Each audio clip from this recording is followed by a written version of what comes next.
तो hello everyone, उम्मीद है आप सभी अच्छे होंगे। मैं हूं Arpit from your favourite free learning platform, जहां पे आप सब पढ़ सकते हो physics, chemistry, biology, maths with some new facts absolutely for free at learnohub.com।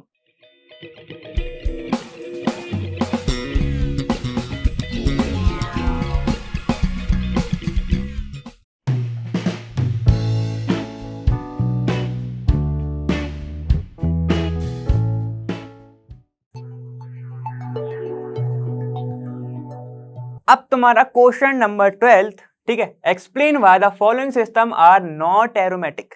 ठीक है, क्यों ये एरोमेटिक नहीं है, तो हमें ये एक्सप्लेन करना है। ठीक है, और अगर तुमने एरोमेटिक की कुछ कंडीशंस नहीं देखे थे तो तुम पिछले वीडियो में, जस्ट इसके ही पीछे वाला वीडियो में जाके देख सकते हो, तुम्हें मिल जाएगा। वो कौन सा था तुम्हारा, हाइड्रोकार्बन वाला ही था ना। ठीक है, तो तुम्हें वहां पे मिल जाएगा। ठीक, चलो अब हम आते हैं वापस इस पे। सबसे पहला पॉइंट इसमें देखो, सबसे पहला तुम्हें क्या है, बेंजीन के ऊपर डबल बॉन्ड CH2 जुड़ा हुआ है। ठीक है, तो ये क्या है, बेंजीन के ऊपर हम बनाना जरूरी है। देखो भाई, थोड़ा सा आलसी नहीं खाएं तो ही अच्छा है। ये डबल बॉन्ड, अब उसमें पहली ही कंडीशन में था कि हर जो कार्बन है वो sp2 हाइब्रिडाइज होना चाहिए। ठीक है, तो क्या हर कार्बन sp2 हाइब्रिडाइज्ड है? यहाँ पे देखो, देखिए सिंगल डबल सिंगल हमें दिख रहा है, अल्टरनेट क्या है, डबल, यहाँ पे सिंगल फिर डबल, लेकिन यहाँ पे नहीं है, यहाँ पे सिंगल है फिर यहाँ पे डबल नहीं है। ठीक है, तो हर कार्बन एक sp2 हाइब्रिडाइज होना चाहिए। प्लेनर नॉन प्लेनर की तो बात अभी छोड़ो। ठीक है, ये क्या है तुम्हारा, इसके ही कारण ये क्या है तुम्हारा, sp2 हाइब्रिडाइज नहीं है भाई। ये वाला कार्बन sp2 नहीं है, क्या है ये, CH2। जरा मैम का वीडियो याद करो, उनने क्या बोला था, जितने भी एटम्स अटैच हैं, ठीक है, यहां से एक कुछ अटैच होगा, यहां से एक कुछ अटैच होगा, तो कितने हैं इससे, इस वाले कार्बन से 4 अटैच है, -1 कर दोगे तो क्या जाएगा तुम्हारा, sp3 हाइब्रिडाइजेशन। ठीक है, तो ये क्या है तुम्हारा, sp3 हाइब्रिडाइज्ड है। इतना समझ गया हो। ठीक है, चलो, तो ये है तुम्हारा sp3 हाइब्रिडाइज, जिसके कारण ये तुम्हारा एरोमेटिक नहीं है। बाकी के रूल्स को देखने की जरूरत ही नहीं है, क्योंकि यहीं पे अगर अपना फिनिश हो गया। चलो सेकंड देखो, सेकंड क्या है तुम्हारा, ये दिया हुआ है तुम्हें, चलो ये तुम्हें कुछ स्ट्रक्चर दिया है, क्या ये sp2 हाइब्रिडाइज है? ये भी sp2 हाइब्रिडाइज नहीं है, लेकिन इसमें डबल सिंगल है। तो एक काम करते हैं, हम इसमें हकल्स रूल्स फॉलो करा के देखते हैं। ठीक है, हकल्स रूल क्या कहता है तुम्हारा, 4n + 2 पाई। पाई का यूज कैसे होता है वो मैंने पिछली वीडियो में ही बताया था। ठीक है, यहाँ पे क्या है तुम्हारे 2 पाई बॉन्ड प्रेजेंट है, तो कितने पाई इलेक्ट्रॉन होंगे, 4 पाई इलेक्ट्रॉन होंगे, 4 पाई इलेक्ट्रॉन होंगे। ठीक है, तो हम इसको कैसे पुट करते थे, 4n + 2 = 4। ठीक है, तो 4n = कितना आएगा, 4 - 2 मतलब 2, ये हो जाएगा 4n। ठीक है, तो n = 2/4 मतलब 1/2 मतलब 0.5। क्या ये इंटीजर है, n should be N integer, ये था ना एक तो। ठीक है, तो क्या ये इंटीजर है, नहीं है। अगर ये इंटीजर ही नहीं है तो एक बात बताओ, तुम कभी किसी भी रिंग का हाफ स्ट्रक्चर बना सकते हो? मतलब मैं तुमसे बोलूं कि बेंजीन बना दो, अगर मैं ऐसा लिख के बस छोड़ दूं, क्या ये बेंजीन है? नहीं है ना बेंजीन। ठीक है, तो 0.5 तो पॉसिबल ही नहीं है। और n क्या बताता तुम्हारा, रिंग, नंबर ऑफ रिंग, तो 0.5 रिंग है क्या इसमें, क्या है, नहीं है ना। इसके ही कारण ये क्या है, एरोमेटिक नहीं है, नॉट एरोमेटिक या नॉन एरोमेटिक जैसे लिखना हो। ठीक, ये हो जाएगा तुम्हारा एरोमेटिक, ये नहीं है। चलो अब बात करते हैं थर्ड की। थर्ड क्या है तुम्हारा, ये दिया हुआ है तुम्हें। ठीक, कार्बन गिन लो कितने हैं जरा, 1 2 3 4 5 6 7 8, ऑक्टा स्ट्रक्चर दिया है तुम्हें। ठीक है, ऑक्टीन, समझ गए। चलो क्या है तुम्हारा, ये ऑक्टीन स्ट्रक्चर है जो कि साइक्लिक है, एकदम रिंग प्रेजेंट है। अब बताओ इसको कैसे निकालेंगे, क्या इसमें हर एक कार्बन sp2 हाइब्रिडाइज्ड है? हाँ, हर एक कार्बन क्या है तुम्हारा, sp2 हाइब्रिडाइज्ड, लेकिन सिर्फ एक रूल फॉलो करने से नहीं चलता, क्योंकि क्या करना पड़ता है हमें, सारे रूल फॉलो कराने। ठीक है, तो चलो अब हम आ जाते हैं फिर से हकल्स रूल पे। चलो पुट करो, 4n + 2 पाई, यही होता है। ठीक है, पाई इलेक्ट्रॉन मतलब पाई मतलब यहाँ पे पाई इलेक्ट्रॉन है। ठीक है, देखो पाई कितने इधर, 1 2 3 4 पाई बॉन्ड है, 4 पाई बॉन्ड है। इलेक्ट्रॉन कितने होंगे, 4 × 2 पाई इलेक्ट्रॉन, मतलब कितने हैं इधर, 8 पाई इलेक्ट्रॉन। समझ गए, 8 पाई इलेक्ट्रॉन। तो बस पुट कर दो, 4n + 2 = 8 मतलब 4n = 6, n = हो जाएगा 6/4, ये भी आएगा फ्रैक्शन में। ये भी आएगा ना फ्रैक्शन में, इसका 1.5 कुछ ही तो आएगा ये, ठीक। तो क्या बताओ इसके अंदर 1.5 रिंग प्रेजेंट है, मतलब 1.5 प्रेजेंट है, नहीं है ना, ठीक है। तो क्या ये एरोमेटिक होगा? नहीं, ये एरोमेटिक ही नहीं होगा, ठीक। एरोमेटिक नहीं होगा तो आंसर आ गया तुम्हारा, हमने वैल्यू भी पुट कर दी। क्या था? तो ये नॉट एरोमेटिक तो थी, ठीक। एक्सप्लेन करना था बस, हमने कर दिया कि sp2 हाइब्रिडाइज होना चाहिए, प्लेनर होना चाहिए, ठीक है। और क्या होना चाहिए तुम्हारे? अल्टरनेट डबल बॉन्ड होने चाहिए, तो sp2 हो ही जाएगा, ठीक। और क्या है? हकल्स रूल्स मेन जो है वो फॉलो होना चाहिए। तो ये वाला हमारा क्वेश्चन हो गया एंड, ठीक है। देखो नेक्स्ट क्वेश्चन क्या है तुम्हारा, how will you convert benzene into, ठीक है, बेंजीन को कन्वर्ट करना है इन सब में।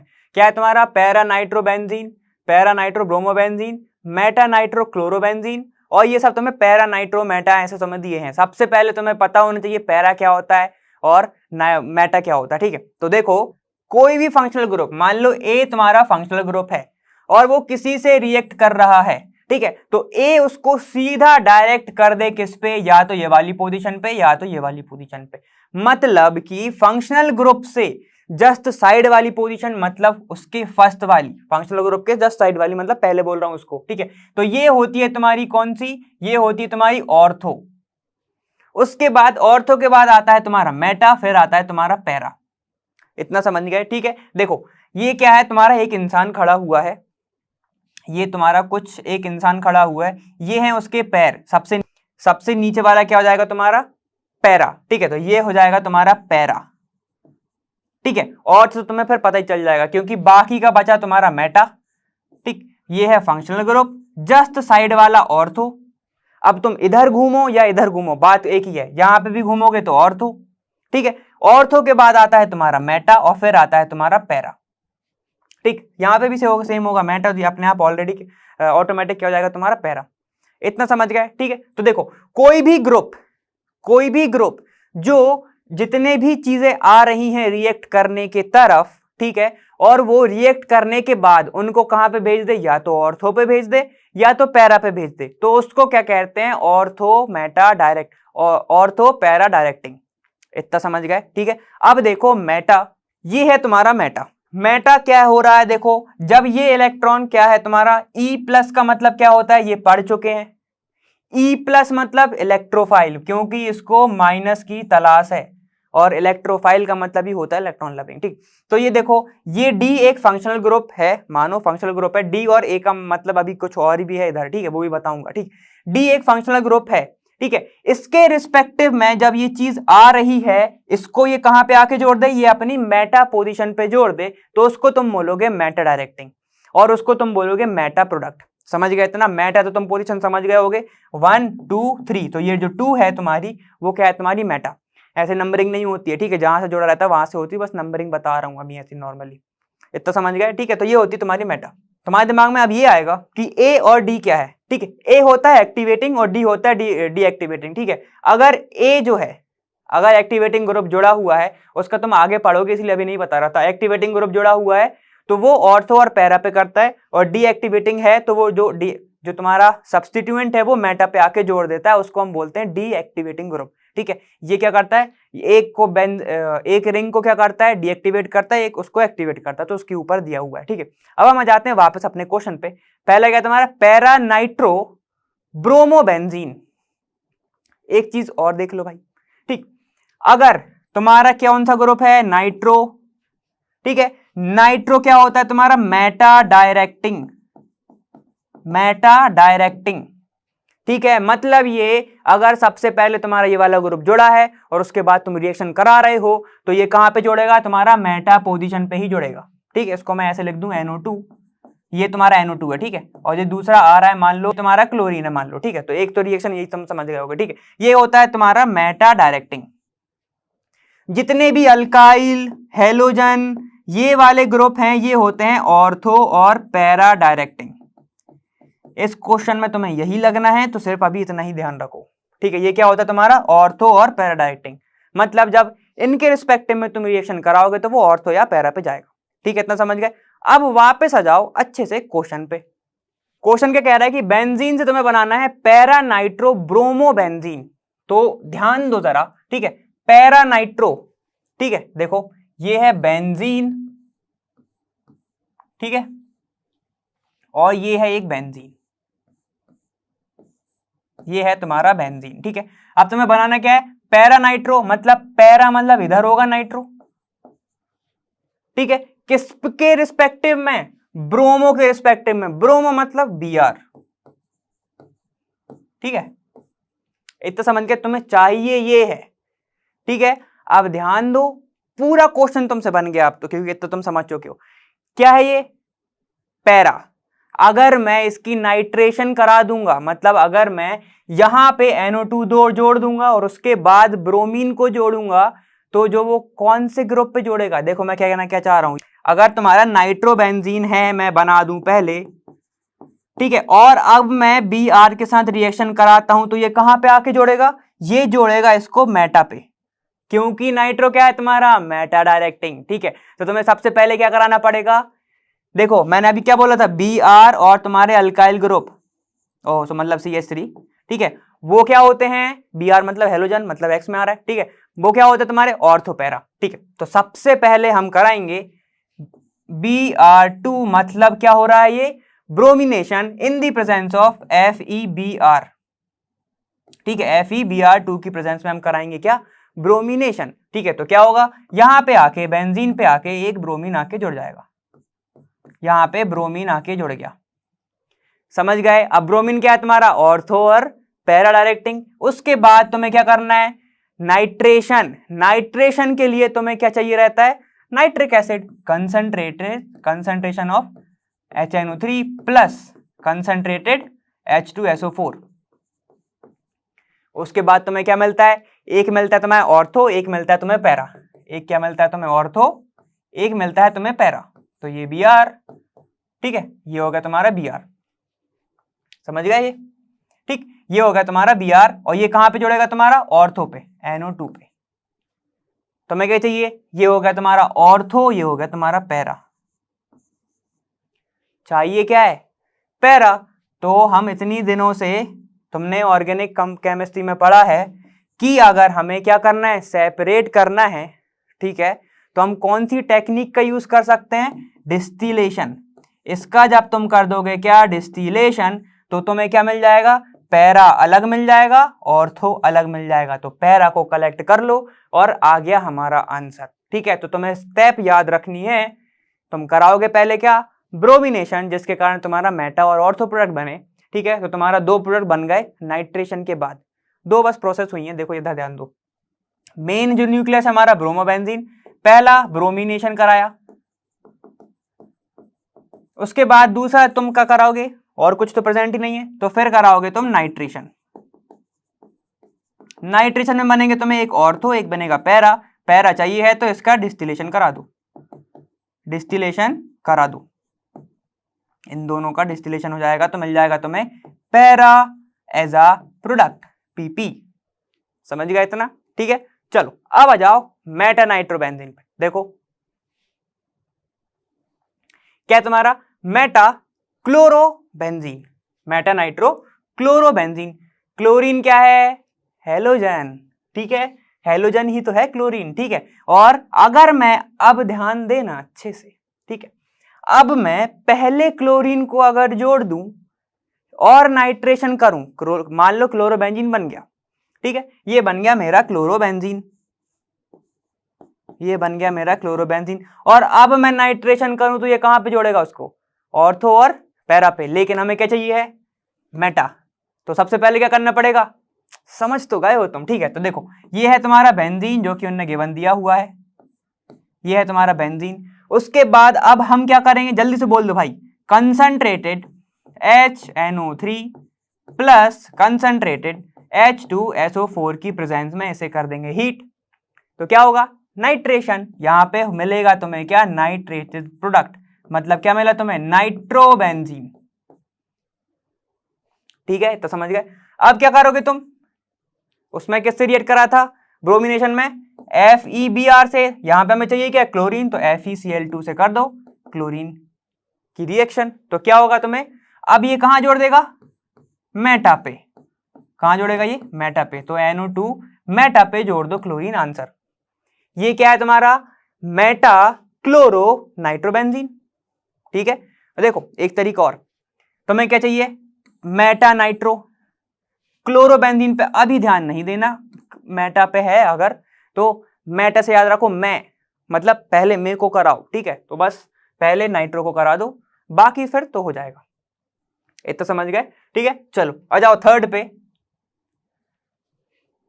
थर्ड क्या कह रहा है तुम्हारा, पैरानाइट्रोटोलुइन, पैरानाइट्रोटोलुइन, ठीक है।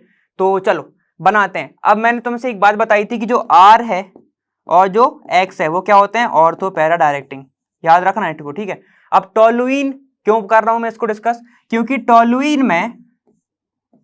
टोलुइन होता क्या है तुम्हारा, बेंजीन के ऊपर एक जोड़ा होता है CH3,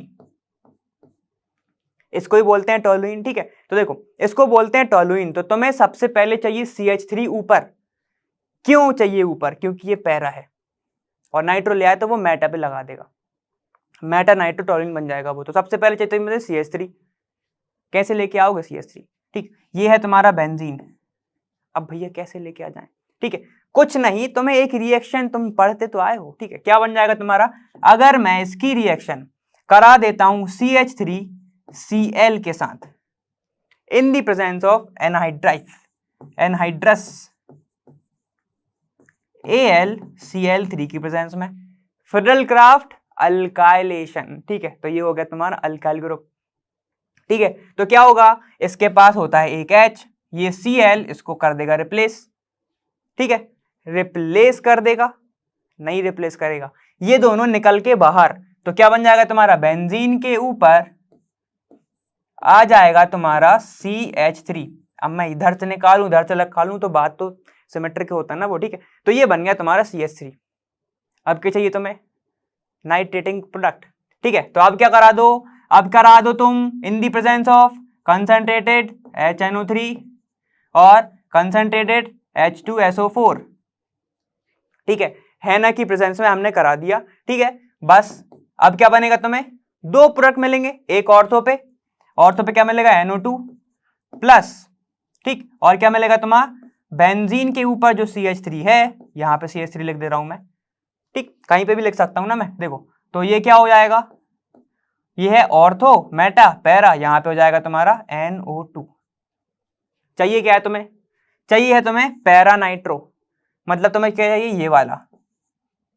सेम प्रोसेस को जरा क्या कर दो तुम, रिपीट कर दो, ये क्या होगा, इसको कर दो डिस्टिलेशन, इसकी कर दिया हमने डिस्टिलेशन, बस तो फिर क्या मिलेगा तुम्हें, पैरा अलग मिल जाएगा, ऑर्थो अलग मिल जाएगा, कलेक्ट कर लोगे, तो ये आंसर, ठीक है। चलो अब देखते हैं हम फोर्थ, क्या कह रहा है वो, एसीटोफिनोन, एसीटोफिनोन, ये इजी है, देखो फिनोन, फिनोन याद रखो, फिनोन मतलब फिनाइल, ये हो गया, इसके ऊपर है कीटोन मतलब C+O, ठीक है, एसीटो मतलब सिंगल कार्बन मतलब CH3, तो तुम्हें ये बनाना है कहां से, बेंजीन से। अब हम उल्टा चलते हैं, यहां से बनाते, देखो ये है बेंजीन,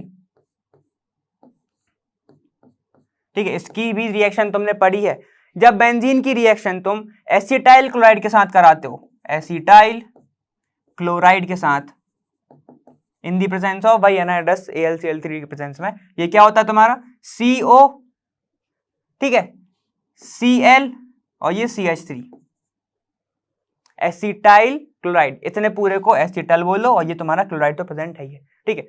तो क्या होगा, वही तुम्हारी प्रोसेस रिपीट हो जाएगी, क्या होगा तुम्हारा, यहां से एक हाइड्रोजन हो जाएगा रिप्लेस, किसके साथ, इसके साथ, रिप्लेस मतलब बना के वो बाहर हो जाएंगे इन दी प्रेजेंस ऑफ क्या है तुम्हारा AlCl3, वो भी एनहाइड्रस, ठीक है। तो तुम्हें क्या मिलेगा, तुम्हें प्रोडक्ट मिल जाएगा ये एसीटोफिनोन, ये है पूरा फिनोन मान लो इसको, और ये एसीटो, ठीक, तो ये बन जाएगा तुम्हारा प्रोडक्ट, ये होगा तुम्हारा आंसर। चलो अब नेक्स्ट क्वेश्चन देखेंगे हम, देखो अब क्या है, इन द एल्केन, ये पूरा अल्केन दिया हुआ है, ठीक है, तुम्हें क्या निकालना है, identify 1 degree 2 degree 3 degree carbon atom and give the number of hydrogen atom bonded to each one of them this, ठीक है, हर एक से कार्बन से हाइड्रोजन एटम बॉन्डेड होगा, क्योंकि उसको वैलेंसी सेटिस्फाई करना है, और हमें बस ये भी बताना है कि कौन सा 1 डिग्री मतलब प्राइमरी, 2 डिग्री मतलब सेकेंडरी, और टर्शरी मतलब 3 डिग्री है, प्रेजेंट है वो कार्बन, ठीक है। देखो चलो इसको जरा हम ओपन लिखते हैं कि तुम्हें और अच्छे से समझ में आएगा, CH3 CH2 एक कार्बन से 2 CH3 जुड़े हैं, यहाँ पे CH3, ये CH3, तो जाहिर सी बात है इसकी वैलेंसी प्रेजेंट नहीं होगी कुछ, मतलब कोई हाइड्रोजन नहीं होगा, तो यहाँ पे जाएगा CH2, CH इससे जुड़ा है CH3 और ये CH3, ये देखो, ठीक है। इसको हम ओपन ऐसे लिख सकते हैं। अब तो तुम बता सकते हो कौन सा प्राइमरी है। अगर प्राइमरी का मतलब जिस कार्बन की हम बात कर रहे हैं, अगर वो वाला कार्बन किसी दूसरे कार्बन से जुड़ा है, कितने कार्बन से जुड़ा हुआ है, ठीक है, किसी दूसरे मतलब कितने और कार्बन से जुड़ा हुआ है, उसको हम वैसे डिफाइन करेंगे। मान लो कि ये पूरा का पूरा कार्बन सिर्फ एक ही से जुड़ा है, तो ये हो जाएगा तुम्हारा प्राइमरी, ठीक है। अगर ये वाला कार्बन जिसकी बात कर रहे हैं ये जुड़ा है 2 से, तो ये हो जाएगा तुम्हारा सेकेंडरी। और अगर यही वाला कार्बन तीसरे से जुड़ा है तो ये हो जाएगा तुम्हारा टर्शियरी।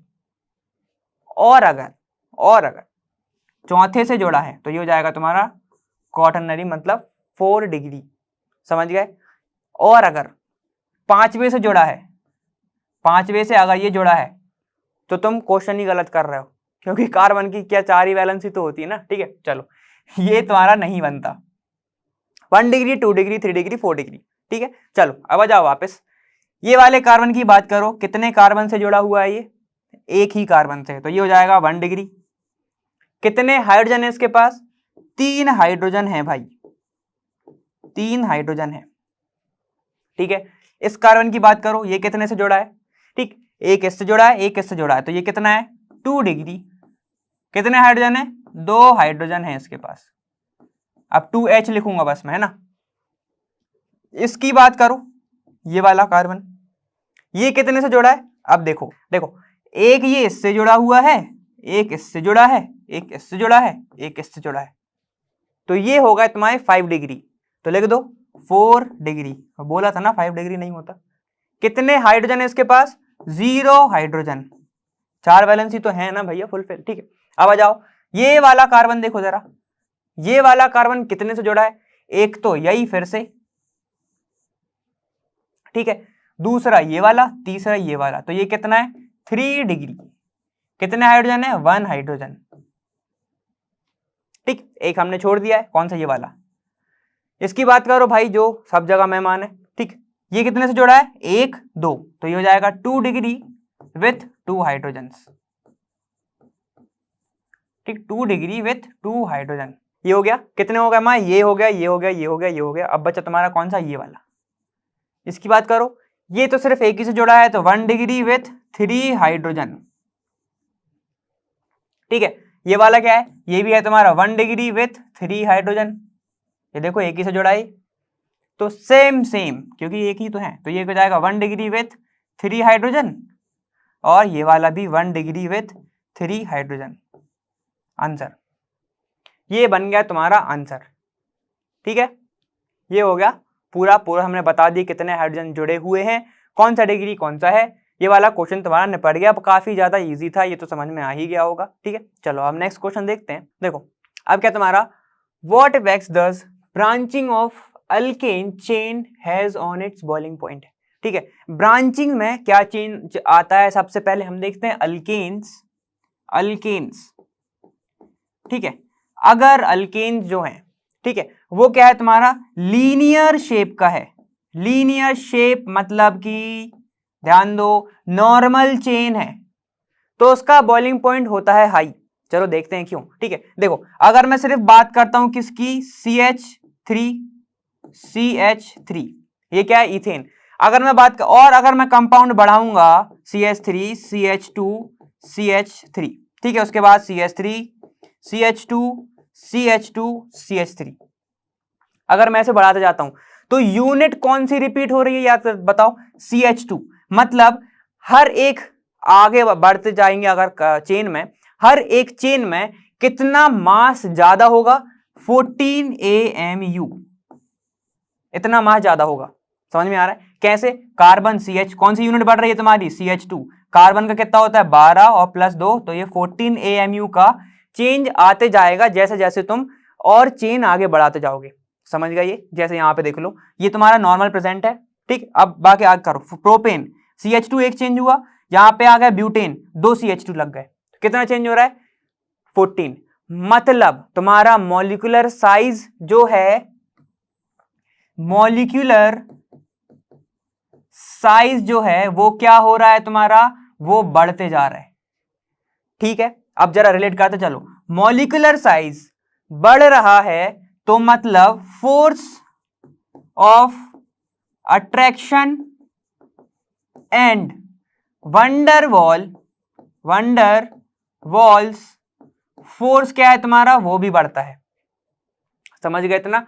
मॉलिक्यूलर साइज बढ़ेगा तो फोर्स ऑफ अट्रैक्शन और वंडरवॉल फोर्स भी बढ़ेगा, जो तुम्हारा बॉइलिंग पॉइंट है वो डिपेंड ही किस पे करता है, फोर्स ऑफ अट्रैक्शन पे depends. Boiling point of any compound depends on क्या, फोर्स ऑफ अट्रैक्शन और वंडरवॉल फोर्स। और हमने देखा जैसे जैसे तुम्हारा मॉलिक्यूलर साइज बढ़ेगा वैसे वैसे फोर्स ऑफ अट्रैक्शन और वंडरवॉल फोर्स भी बढ़ेगा उनके बीच में। समझ गए? और अगर फोर्स बढ़ रहा है, ठीक है, अगर फोर्स बढ़ रहा है, और एक चीज और देख लो, जितनी ज्यादा तुम्हारा सरफेस एरिया होगा, जितना ज्यादा सरफेस एरिया, जितना ज्यादा force of attraction van der Waals force, उतना ही ज्यादा बॉइलिंग पॉइंट। समझ गए इतना? ये दिमाग में घुस गया कि नहीं घुसा? देखो, मॉलिक्यूलर साइज जैसे जैसे बढ़ेगा वैसे वैसे force of attraction van der Waals force भी बढ़ेगा। इतना समझ गए? ठीक। और वंडरवॉल और बॉइलिंग पॉइंट जो है तुम्हारा, ठीक है, वो डिपेंड ही किस पे करता है, फोर्स ऑफ अट्रैक्शन और वंडरवॉल फोर्स पे। ठीक है, इतना समझ गए? और देखो जैसे जैसे चेन बढ़ेगी, देखो मैं ऐसे लिख दूं सी सी सी सी सी सी सी, ठीक है, तो यहां पे देखो ये सरफेस एरिया ज्यादा लग रहा है, ठीक है, और इसको ही मैं अगर ऐसे लिख दूं तो सरफेस एरिया कम लग रहा है। ठीक है, जितना ज्यादा सरफेस एरिया उतना ज्यादा बॉइलिंग पॉइंट। ठीक है, इतना समझ गए? ये हो गई नॉर्मल की बात।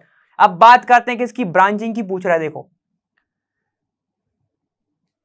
अब जरा कंपेयर करते चलो ब्रांचिंग में। अब मैं एग्जांपल लेके चल रहा हूं, 1 2 3 4 5, क्या ये पेंटेन। अब देखो 1 2 यहां पे एक लगा दूं, ठीक, 3 1 2 3 4 और ये 5 ऐसे बना सकता हूं। और एक और क्या बना सकता हूं मैं, 1 2 3 4 और ये 5। देखना सरफेस एरिया किसका ज्यादा है, इसका। ठीक है, सरफेस एरिया है इसका ज्यादा, फिर है इसका, फिर है इसका। तो जितना कम सरफेस एरिया अगर तुम्हारा क्या है, कम है, तो उतना ही कम बॉइलिंग पॉइंट। और सरफेस एरिया कम कैसे हो जाता है, अगर हमें पता है हाइड्रोकार्बन मतलब ये क्या शो करते हैं, आइसोमेरिज्म। आइसोमेरिज्म में क्या होता है, कभी कभी ब्रांच चेन भी बनानी पड़ती है, साइड चेन भी होती है। ठीक है, तो जो साइड चेन है, साइड चेन के कारण क्या होता है, इनका फोर्स ऑफ अट्रैक्शन है और जो वंडरवॉल फोर्स है वो रहता है थोड़ा वीक। और इतनी ज्यादा ब्रांचिंग के कारण क्या होता है, तुम्हारा जो कंपाउंड है वो एक स्पेरिकल शेप ले लेता है, स्पेरिकल शेप लेना चाहता है। और स्पेरिकल शेप लेगा तो उसका क्या हो जाएगा, सरफेस एरिया कम हो जाएगा। और सरफेस एरिया कम हो गया तो सीधा अफेक्ट करेगा बॉइलिंग पॉइंट को। रिलेट कर पाए? ठीक है, वंडरवॉल फोर्स और अट्रैक्शन कम, ठीक है, अट्रैक्शन कम तो क्या होगा, तुम्हारा जो मॉलिक्यूल है वो क्या होगा, वो स्पेयर शेप में आना चाहेगा, वो मोड़ता रहेगा अपने आप को जैसे भी। ठीक है, वो मोड़ता रहेगा तो स्पेरिकल शेप ले लेगा, स्पेरिकल शेप, सरफेस एरिया कम, सरफेस एरिया कम, बॉइलिंग पॉइंट कम। आंसर? ठीक है, इसके ही कारण क्या होता है, तुम्हारा बॉइलिंग पॉइंट कम रहता है। इतना समझ गया हो ना? ठीक है, देखो एग्जाम्पल लेके चलोगे, उन्हें भी खुशी होगी, हमें भी खुशी होगी। देखो ये है तुम्हारा नॉर्मल पेंटेन, मतलब एन पेंटेन लिख दूं मैं इसको, तो इसका जो बॉइलिंग पॉइंट है ऑलमोस्ट होता है 309 केल्विन। ठीक है, अब इसकी बात करो, ये क्या है तुम्हारा 2 मिथाइल ब्यूटेन, यही है, इसका बॉइलिंग पॉइंट होता है 301 केल्विन ऑलमोस्ट। ठीक है, अब बात करो, ये तो पहला हो गया, ये दूसरा हो गया। थर्ड देखो, थर्ड क्या है, इसको क्या बोलते हैं, नियो पेंटेन, क्या कार्बन के नंबर में चेंज हो रहा है? नहीं हो रहा। ठीक है, इसको बोलते हैं नियोपेंटेन। इसका जो रहता है 282.5 कुछ केल्विन, ऐसे अप्रोक्स कुछ केल्विन इसका बॉइलिंग पॉइंट रहता है। ठीक है, तो देखो हमने क्या देखने मिल रहा है, सरफेस एरिया ज्यादा था, बॉइलिंग पॉइंट देखो 309, 309, 309। ठीक है, यहां पे देखो अब इसका सरफेस एरिया कम हुआ, एक चीन बस बढ़ी, कितना हो गया 301, और चेंज हुआ तो कितना होगा 382, ऑलमोस्ट स्पेयर बन गया। अगर मैं बनाना चाहूं तो इसको मैं एक स्पेयर में बना सकता हूं, ऑलमोस्ट स्पेयर बन गया है। देखो कितना सरफेस एरिया है, बहुत कम। यहां पे देखो ये तो पूरा बैठ जाएगा और ये थोड़ा तो बैठेगा। ठीक है, तो इसके ही कारण हो जाता है तुम्हारा बॉइलिंग पॉइंट बढ़ जाता है। ठीक, ये वाला क्वेश्चन हो गया। नेक्स्ट क्वेश्चन देखते हैं अब क्या तुम्हारा, addition of HBr to propene yields two bromopropane. ठीक है, while in the presence of benzoyl peroxide the same reaction yields 1 bromopropane, explain and give mechanism। ठीक है, क्यों होता है ऐसा कि जब हम इसकी रिएक्शन कराते हैं HBr की, ठीक है, तो क्या मिलता है हमें 2 ब्रोमोप्रोपेन, लेकिन अगर इन दी प्रेजेंस हम बेंजोइल पेरोक्साइड की प्रेजेंस में कराते हैं तो हमें ये मिलता है।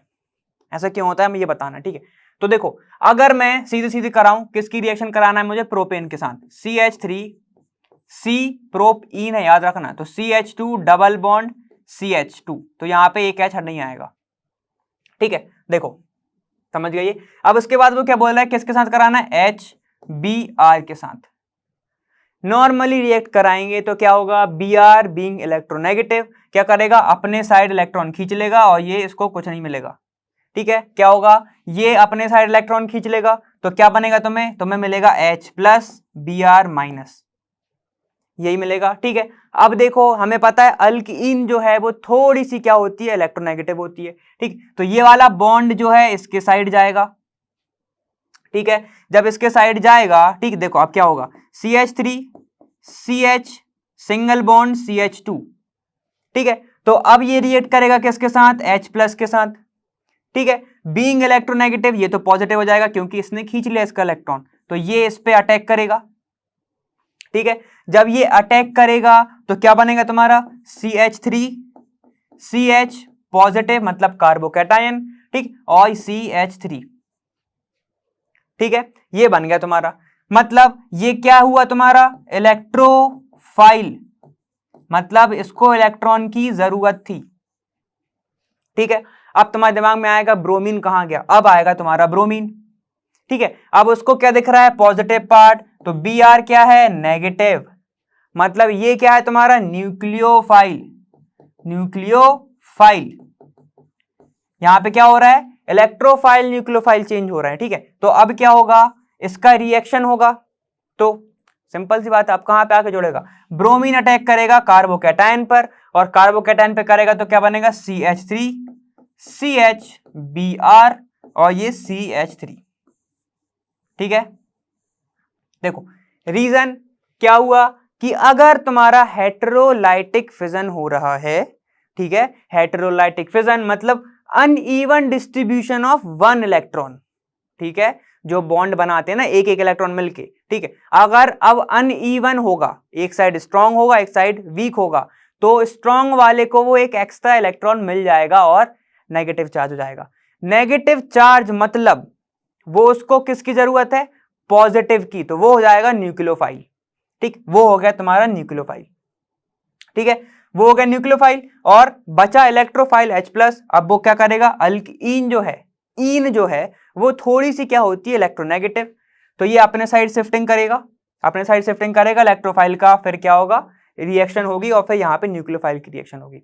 इतना समझ गए, ठीक है, इतना समझ गए। ठीक है, देखो ये सबसे पहले कार्बोकैटायन में बदलने की जो प्रोसेस होती है वो होती है थोड़ी सी स्लो, और जब कार्बोकैटायन जब रिएक्ट करता है तो ये होती है फास्ट। समझ गए, ठीक है, चलो ये वाला हो गया हमारा रीजन। एक चीज ध्यान में रखना, हेटेरोलाइटिक, ठीक है, तो समझ में जाएगा। अब देखो अब क्या है तुम्हारा, अगर सेम जो है CH3 CH double bond CH2 react करता है किसके साथ, बेंजोइल के साथ। अब देखो बेंजोइल की कंडीशन समझना पड़ेगा सबसे पहले, तो बेंजीन, ठीक है, बेंजीन ये है तुम्हारा बेंजीन।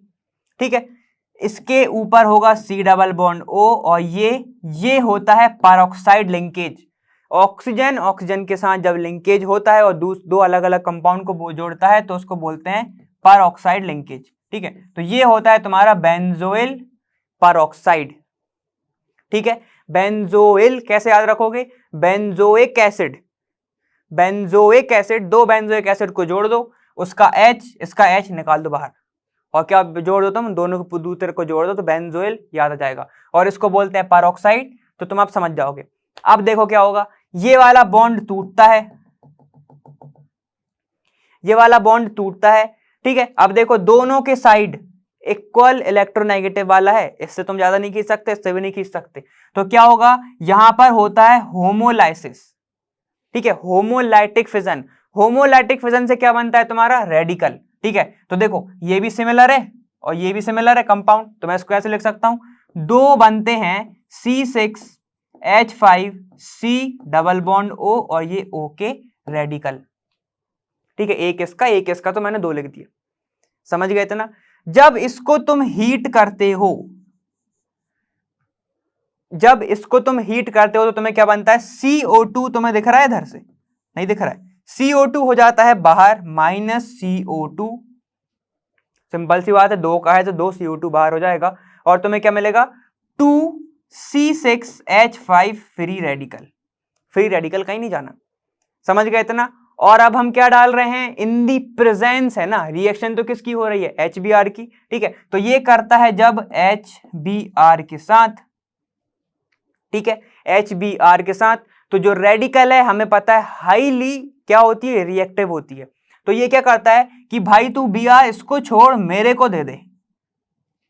ठीक है, ये दे देता है इसको, और जब सोचो जब तुमसे छीन लिया जाए, ठीक है, छीन लिया जाए, ये कह रहा है कि भाई तू अपना रख, तू मेरे को दे दे अपना साथी, तो क्या हो जाएगा, यहां पे बन जाएगा 2C6H6, मतलब ये बन जाएगा तुम्हारा बेंजीन।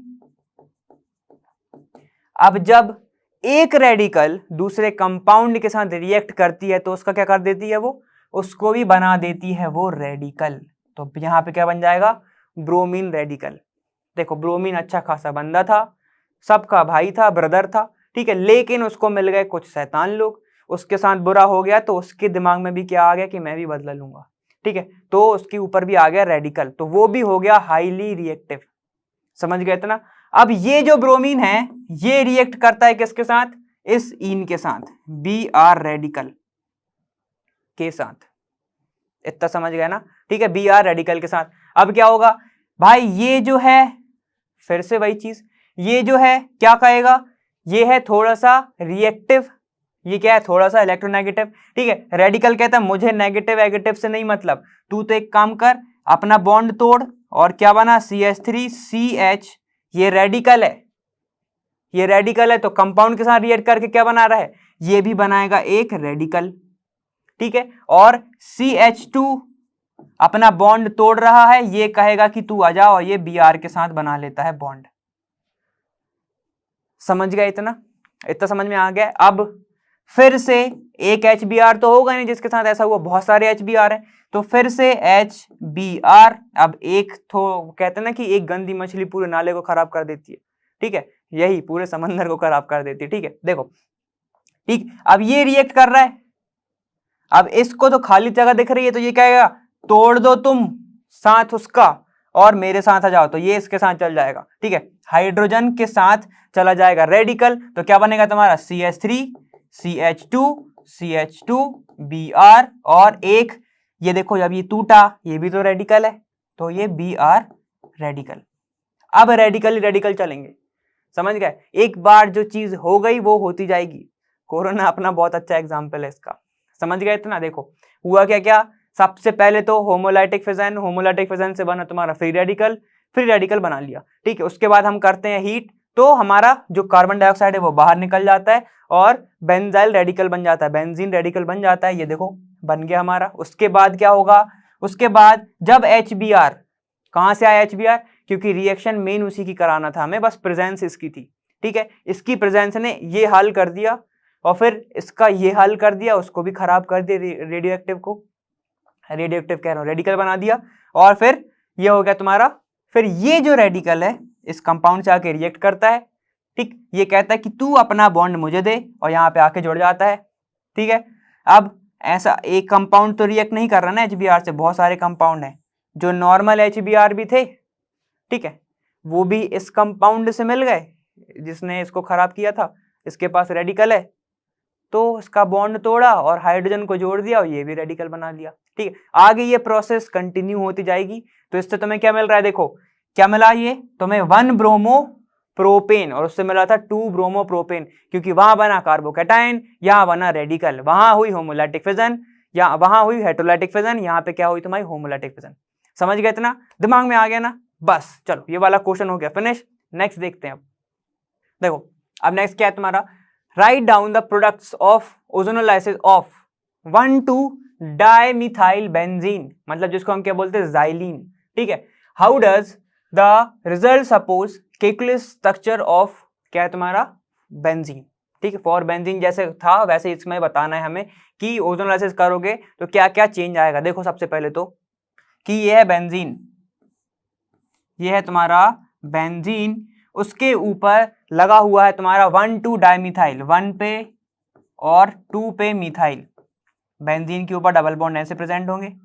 अगर हम क्या बोलते हैं, केकुलस स्ट्रक्चर, ठीक है, तो क्या करना है, बस हमें इसके बॉन्ड को अलग अलग बताना है, ठीक है। तो क्या होगा, बेंजीन तो सेम ही रहेगा भाई और स्ट्रक्चर भी सेम ही रहेगा, ये CH3, ठीक है। अगर यहाँ पे है तो यहाँ पे भी CH3 ही तो था।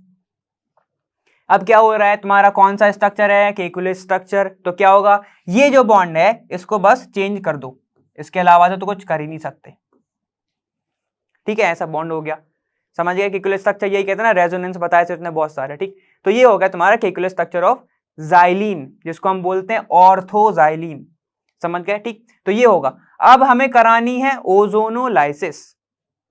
ओजोनोलाइसिस कितने स्टेप में होती है, 2 स्टेप में। पहले स्टेप में क्या होता है तुम्हारा, ओजोन जो है, पहले स्टेप में ओजोन जो है वो क्या होता है, ऐड होता है, मतलब O3 की रिएक्शन कराते हैं। प्रेजेंस तुम्हें पता है या नहीं पता, ठीक है, ईथर या फिर CCl4 इसकी प्रेजेंस में कराते हैं। सेकेंड स्टेप में क्या होता है, या तो इसका हाइड्रोलाइसिस कराते हैं with the help of H2O, या फिर इसका रिडक्शन कराते हैं। हम ज्यादातर क्या लेते हैं, Zn in the presence of H2O, ठीक है। तो प्रेजेंस इधर लिख दिया है इसलिए मैंने बता दिया, ठीक है। समझ गए इतना। अब देखो हमने पढ़ा है ओजोनोलाइसिस में क्या होता है, बॉन्ड टूटते हैं, ठीक है। कौन से बॉन्ड, डबल बॉन्ड। तो यहां से ये बॉन्ड टूटेगा, यहां से ये वाला बॉन्ड टूटेगा, यहां से ये वाला बॉन्ड टूटेगा, ठीक है। ये ऐसे ऐसे तुम्हारे बॉन्ड टूटने हैं।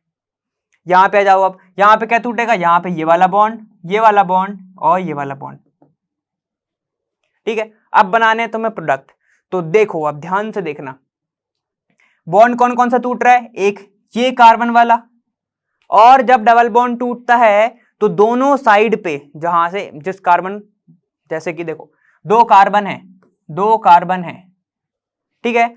अगर डबल बॉन्ड टूट रहा है, ओजोन जुड़ रहा है, तो यहां पर भी डबल बॉन्ड आएगा और इसके पास भी O आएगा। क्या आएगा, O आएगा। समझ गए, ऐसे जोड़ते थे हम, हार्ट शेप में जोड़ते थे, याद आ रहा है ना, ठीक है, हमने ये क्वेश्चन कर चुके हैं हम, ठीक। देखो ये हो गया तुम्हारा ऐसा। अब डबल बॉन्ड टूटेगा तो क्या आएगा, ऑक्सीजन। देखो ये वाला बॉन्ड टूटा, देखो इसको छुपा लो जरा, दिख रहा है, ये वाला बॉन्ड टूट गया, ये टूटा, तो देखो क्या बनेगा तुम्हारा, देखो ये जब बॉन्ड टूटा, यहां पे देखो ये बॉन्ड टूटा, तुम्हें कुछ ऐसा दिखेगा, ऐसा दिखेगा तुम्हें, ठीक है, पूरा का पूरा स्ट्रक्चर। तो ये बन गया तुम्हारा डबल बॉन्ड, और डबल बॉन्ड टूटेगा तो क्या आएगा, यहाँ पे ऑक्सीजन, ठीक है, यहाँ पे आएगा तुम्हारा ऑक्सीजन। अब यहाँ पे आ जाओ, यहाँ पे आओ, ठीक है, ये वाला कार्बन से तो तुम्हारा ऑक्सीजन आ गया, ठीक, ये वाले कार्बन से, तो ये कार्बन से आ गया तुम्हारा डबल बॉन्ड, ये वाला कार्बन, ठीक है। उस कार्बन से क्या जुड़ा तुम्हारा, CH3, तो ये CH3 हमने ऐड कर दिया। उसके बाद देखो ये वाला कार्बन एक कार्बन से जुड़ा हुआ है जो कि डबल बॉन्ड बना रहा है, मतलब कि ये है क्या, ये वाला कार्बन एक कार्बन से जुड़ा है जो कि डबल बॉन्ड बना रहा है। जब वो बॉन्ड टूटेगा तो क्या आएगा, ऑक्सीजन। तो अब देखो बना क्या, जरा सेटिस्फाई करो इन सबकी वैलेंसी, CH3C, ठीक है, डबल बॉन्ड O है ना, और इससे क्या जुड़ा है तुम्हारा, C डबल बॉन्ड O और ये H। समझ गए इतना, ठीक है, इतना तो समझ गया ना, ठीक। इस पूरे को क्या बोलते हैं, इस पूरे को बोलते हैं ग्लाइऑक्सॉल, ग्लाइऑक्सल, और इस पे क्या जुड़ा है, मिथाइल, तो ये हो जाएगा मिथाइल ग्लाइऑक्सल ऑक्सल। समझ गए? अब देखो बाकी का स्ट्रक्चर की बात करो, ये तो टूट गया तुम्हारा, ठीक, ये टूट गया तुम्हारा। अब देखो अब कौन सा टूट रहा है तुम्हारा, CH3, इस वाले कार्बन से भी तो एक, देखो ध्यान से देखना, ये वाला कार्बन भी तो टूटा है, ये वाला कार्बन जो डबल बॉन्ड बना रहा था, ये देखो ये CH3 है इसके पास, और ये भी टूटा है, तो ये जाएगा double bond O, double bond तोड़ा है उसका। फिर एक कार्बन से जोड़ा है वो C, और उस कार्बन से जोड़ा है जो कि डबल बॉन्ड बना रहा है, तो ये भी हो जाएगा C डबल बॉन्ड O और एक H। तो क्या बना तुम्हारे पास, दो मॉलिक्यूल बने किसके, मीथाइल ग्लाइकोजॉल के, दो मॉलिक्यूल बने मीथाइल ग्लाइकोजॉल के। इतना समझ गए ना? ठीक है, अब जरा इधर की बात करो, बचा क्या, अब इतना तोड़ दिया हमने, देखो कितना पार्ट तोड़ दिया, एक इतना तोड़ दिया, ठीक है, और हमने इतना पार्ट तोड़ दिया। इस पार्ट को जरा भूल जाओ, इस पार्ट को भूल जाओ। अब इसकी बात करो, यहां पे क्या है, ये एक कार्बन, ये एक कार्बन, ये दोनों के दोनों डबल बॉन्ड बना रहे हैं, जरा ध्यान दो, ये वाला इसके साथ बना रहा है, ये देखो, और ये वाला इसके साथ बना रहा है। तो क्या होगा जब उनके बॉन्ड टूटेंगे डबल बॉन्ड, तो बस ऑक्सीजन जोड़ दो, C double bond O double bond O, और इसके साथ क्या होगा, एक हाइड्रोजन होगा, यहां पे एक हाइड्रोजन होगा। इसको क्या बोलते हैं, ग्लाइकोजॉल। ये होता है तुम्हारा ग्लाइकोजल। ठीक है, तो देखो बना क्या तुम्हारा, जब हमने ये वाला बॉन्ड तोड़ा और ये वाला बॉन्ड तोड़ा, ठीक है, ठीक समझ गए, ये जब ऐसे बॉन्ड टूटे, सबसे पहले हम कौन सा लिख रहे हैं, ये वाला, तो क्या बना तुम्हारा C double bond O CH3, ठीक है, C double bond O CH3 मतलब ये वाला, ठीक है, या जब ये टूटा था, है ना। अब क्या होगा जब ये वाला टूटेगा, तो C डबल बॉन्ड O, ठीक है, C डबल बॉन्ड O और ये H, तो ये क्या है तुम्हारा, ये कितनी बार बना था, दो बार, तो ये बना दो बार मीथाइल ग्लाइकोजॉल, ग्लाइकोजल। समझ गए इतना।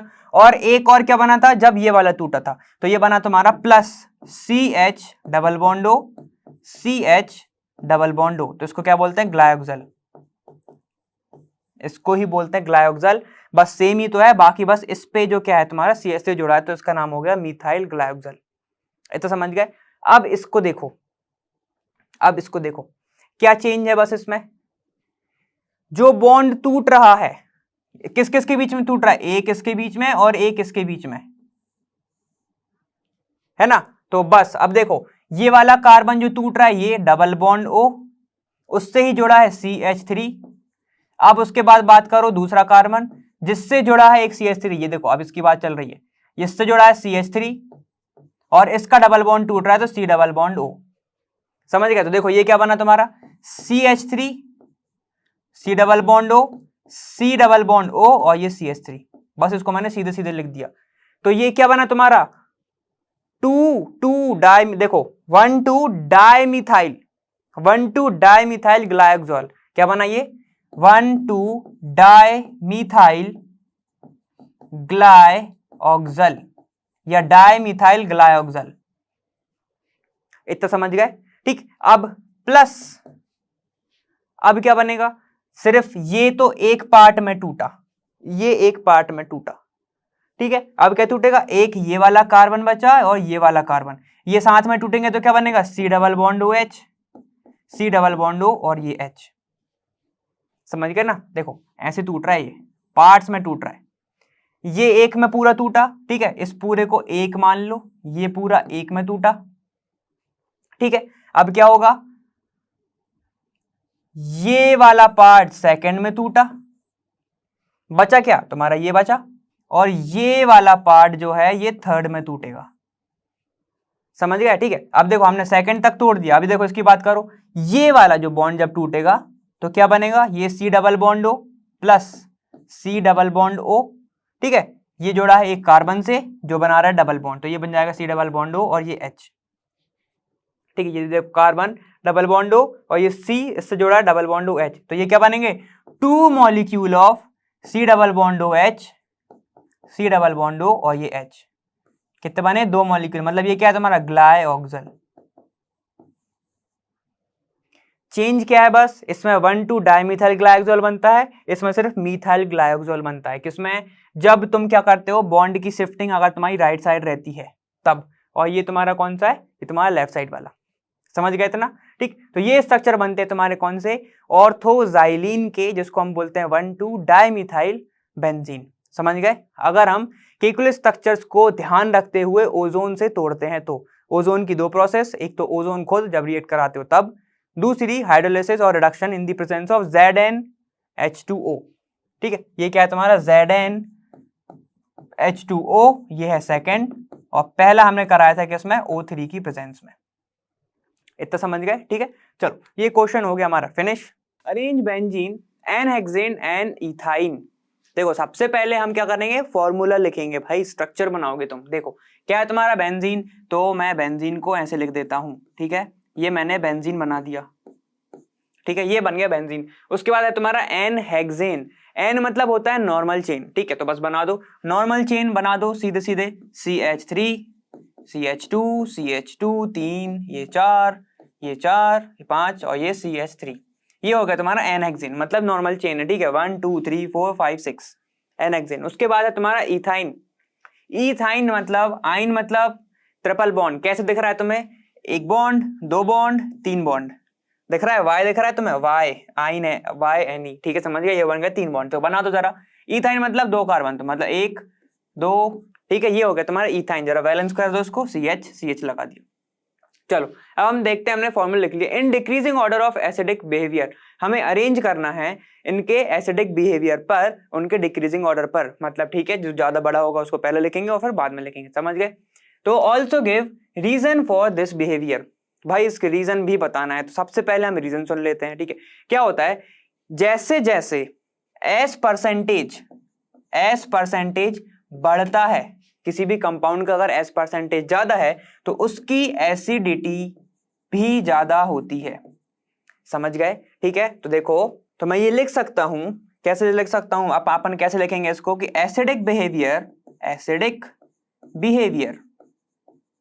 ठीक है,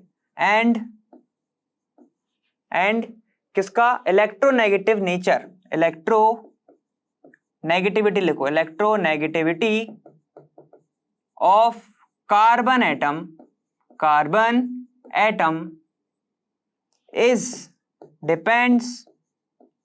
depends on S परसेंटेज या परसेंटेज S, ठीक है। मतलब ऐसे लिख सकते हो, S क्या होता है भाई, किसकी बात चल रही है यहाँ पर, देखो यहाँ पर बात चल रही है हाइब्रिडाइजेशन में जो परसेंटेज S होता है ना। जैसे कि देखो, अगर मैं इसका ऑर्डर लिखना चाहूं, तुमसे ही आंसर पूछूंगा और तुम ही बताओगे। देखो मैं किसकी बात कर रहा हूं, जैसे कि S और P, ठीक है, S और P, उसके बाद जैसे कि S P और 2 और S P और 3, परसेंटेज किस में से निकालते हैं, 100 में से। यहाँ पर टोटल कितने हैं, यहाँ पे जाओ जरा ऑर्बिटल गिनो उसके, S और P ऑर्बिटल आपस में ओवरलैपिंग करेंगे तो sp हाइब्रिडाइजेशन होगा। मतलब कि परसेंटेज अगर मैं निकालना चाहूं तो क्या होगा, 100/2, ठीक है। तो कितना आएगा, 50%, मतलब 50% S क्या कर रहा है, उसमें पार्टिसिपेट कर रहा है, और 50% P के ऑर्बिटल पार्टिसिपेट कर रहे हैं। तो मतलब S percentage of this hybridisation क्या हो जाएगा, 50%, ऐसे निकालोगे हाइब्रिडाइजेशन, ठीक है। अगर मैं इसका पूछूं, क्या है ये टोटल कितने हैं, P के 2 हैं, एक S का है, तो कितने हो गए, 3, मतलब इसका ऑलमोस्ट आएगा 33.3%। आएगा कि नहीं आएगा, बिल्कुल आएगा ना, ठीक है। चलो उसके बाद sp3 मतलब कितने ऑर्बिटल, 4, किस में से निकालोगे, 100 में से, तो 100/4 मतलब 25%। इतना समझ गए। तो जरा देखो कि सबसे ज्यादा S परसेंटेज किसका है, यहाँ पे देखो sp का है, तो सबसे ज्यादा एसिडिक होगा तुम्हारा sp, समझ गए। उसके बाद होगा तुम्हारा sp2 और सबसे लास्ट में होगा sp3। इतना समझ में आ गया है ना तुम्हें, ठीक है, मुझे उम्मीद है इतना समझ में आ गया होगा, ठीक है। अब देखो एसिडिक बिहेवियर उसका, किसका, तुम्हारे जो हाइड्रोजन कनेक्टेड है किससे, वो कार्बन से जिसका हाइब्रिडाइजेशन क्या है तुम्हारा, उस कुछ इसमें वेरी कर रहा है, तो वो डिपेंड करता है किस पे, S परसेंटेज पे। समझ गए ना, इतना तो पूरा समझ में आ गया होगा। चलो समझ में आ गया ना।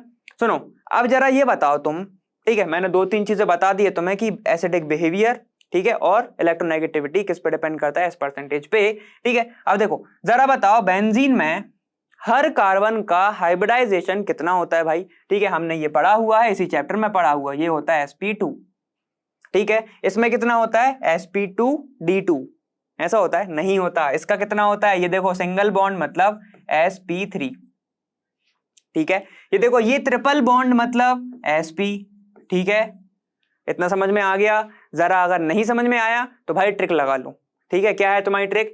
कि वो कार्बन एटम जिसका तुम्हें हाइब्रिडेशन निकालना है, वो कार्बन एटम कितने एटम से टच हो रहा है, कितने एटम से अटैच है, -1 कर देना। देखो यहाँ पर एक और ये दूसरे से बॉन्ड बना रहा है, ये वाला कार्बन, कौन सा कार्बन? ये वाला कार्बन 2 से अटैच है, तो 2 - 1 कितना हो गया? 1, मतलब sp, ठीक है। ऐसे निकाल सकते हो।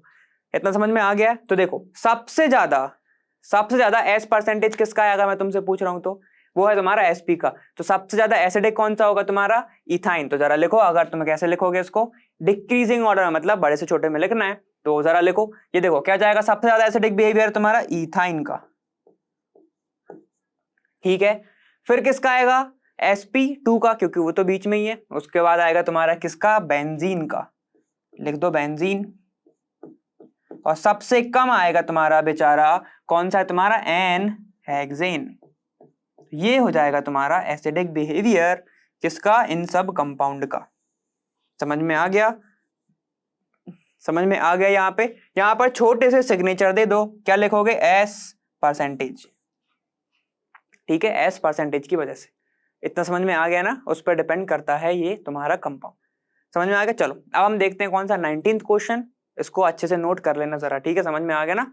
चलो ठीक है, देखो अब नेक्स्ट क्वेश्चन बोल रहा है हमारा, why does benzene undergoes electrophilic substitution reaction easily and nucleophilic substitution with difficulty, ठीक है। तो सबसे पहले मैं क्लियर कर देना चाहता हूं कि इतनी इजीली तो बेंजीन किसी से भी रिएक्ट नहीं करता, चाहे वो इलेक्ट्रोफाइल हो चाहे वो न्यूक्लियोफाइल हो, इतनी इजीली वो किसी से भी रिएक्ट नहीं करता, ठीक है। सबसे पहले तो ये कुछ ना कुछ तो कंडीशन देनी ही पड़ती है, जैसे हमने फ्रिल क्राफ्ट में पढ़ा हुआ है, किसी की प्रेजेंस में हमें कराना पड़ता है। अब हम आते हैं वापस क्वेश्चन पे। क्या कह रहा है तुम्हारा? कि बेंजीन की बात कर रहे हैं, तो बजा बेंजीन को बना दो, उनको सामने लेके आ जाओ बेंजीन को। ये हम सामने लेके आ गए बेंजीन को। हमने बेंजीन के बारे में बहुत अच्छे से पढ़ा हुआ है, ठीक है। हमने बहुत, मेरे को पता है, मैं नहीं पढ़ा है भाई, ठीक है। ये तुम्हारा बेंजीन है, हमें पता है बेंजीन क्या होता है? इलेक्ट्रॉन रिच होता है, इलेक्ट्रॉन रिच होता है।